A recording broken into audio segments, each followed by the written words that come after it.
ધંગ મેઘમારુ મારવાડા સમાજ દ્વારા પાનેલી મધ્ય સમાજવાડી સંકુલના લોકાર્પણ પ્રસંગે કચ્છ મોરબીના સાંસદ શ્રી વિનોદભાઈ ચાવડા, કચ્છ જિલ્લા પંચાયત ન્યાય સમિતિના ચેરમેન પુરુષોત્તમભાઈ મારવાડા, લખપત તાલુકા ન્યાય સમિતિના ચેરમેન અશોકભાઈ સોલંકી, પાનેલી પંચાયત સરપંચ સતીશભાઈ, ઉપસરપંચ કિશોરભાઈ બળિયા, પરમ પૂજ્ય શ્રી સેવાનાથ બાપુ તથા ભગતશ્રીઓ કાનજીભાઈ, રામજીભાઈ, ખીમજીભાઈ, મુરજીભાઈ અને રામજીભાઈ તથા ધંગ મેઘમારુ મારવાડા સમાજના દરેક ગામડેથી પધારેલ ભાઈઓ તથા બહેનોની ઉપસ્થિતિમાં સમાજ સંકુલનો લોકાર્પણ કાર્યક્રમ યોજાયો.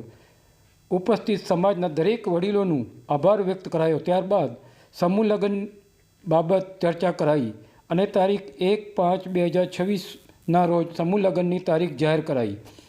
આ સમયે દાતાઓ તરફથી સમૂહ લગ્નમાં રોકડ રકમ તથા ખાદ્ય સામગ્રી તથા વરવધુને કરિયાવર પેટે ઘરવખરી માટે દાનની જાહેરાત કરાઈ. આયોજકો તરફથી દાતાઓનો આભાર વ્યક્ત કરાયો હતો. સમગ્ર કાર્યક્રમનું સંચાલન ધંગપાટ મેઘમારુ મારવાડા સમાજના મહામંત્રી રમેશભાઈ બળિયા દ્વારા કરાયું હતું.